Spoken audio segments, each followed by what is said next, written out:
Hi, this is Michael Hart. This presentation will go over schema theory, or in other words, building mental maps. The past connects to the present. When we enter into a new learning situation or environment, we use a process of interaction between what we already know and what we want to learn. We are always using what we know to interpret what we don't know. We refer to past knowledge to help learn future knowledge. So think about any new situation that you went into and had no prior knowledge of it. It can be rather unnerving to enter a new situation like that and not have any prior experience with that. If we can't link new content to something we already know, learning is much more difficult. This becomes even more apparent with online learning. Remember, not all students have experience with online learning, and thus they're entering into a new learning situation with no experience to link it to. This is an example of attacking new knowledge without having the proper mental model or map. Read the following paragraph and try to understand it.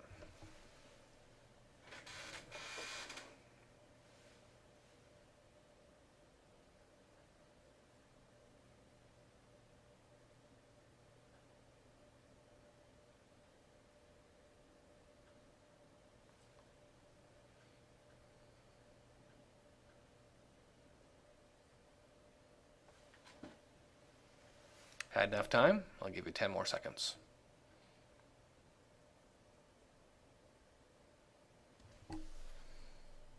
Okay, you should have had enough time to try to read at least half the paragraph. I'm going to move on now.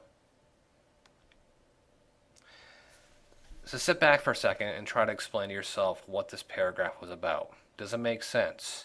When you read it, did it become clear to you what the author was trying to get across? When I first read it, I had no clue.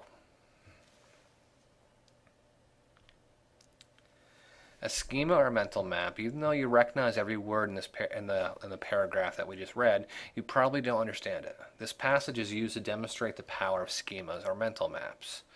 The name for the way we construct mental maps of information in long-term memory is a schema. The passage is using a schema or mental map that most people have not experienced or would even imagine experiencing. So you read it to you. You find nothing in your long-term memory that you can use to interact with the information in the passage. But if I give you a schema for the passage, I guarantee that passage will be much easier to understand. So to the left, you'll find a schema or mental map that can be used to interpret the paragraph of nonsense you just read. Take a moment and study the picture.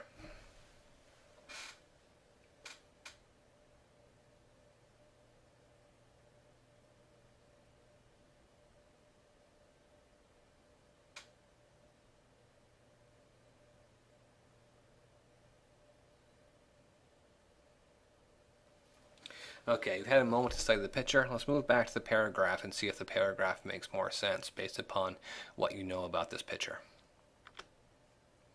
So after viewing the mental map or schema, read the paragraph again.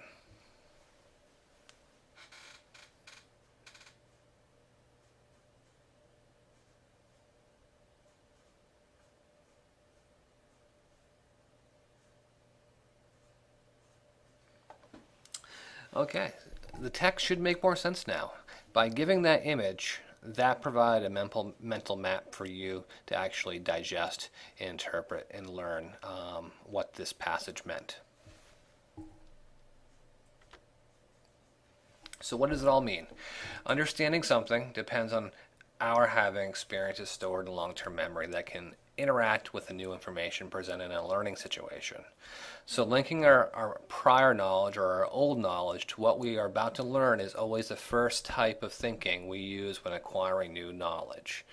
And if we don't have prior knowledge of something, it makes it much harder to try to interpret and digest new material.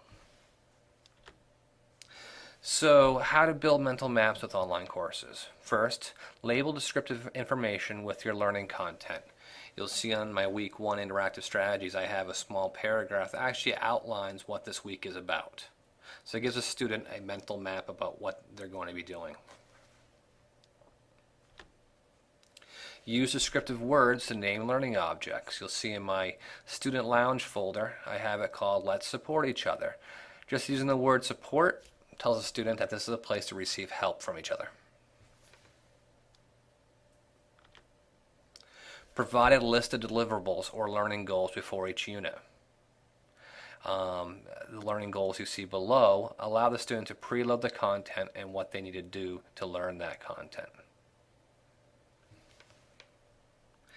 And these tasks that you, or learning goals that you line out, should be linked or lined up with your unit of instruction.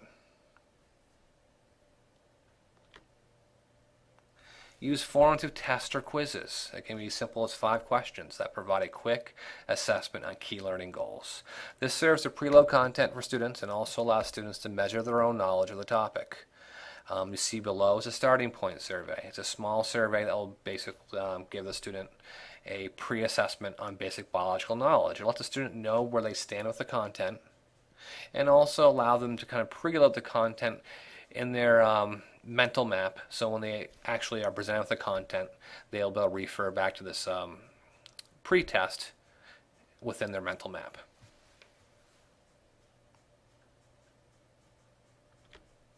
And finally, build a story or narrative with your learning content.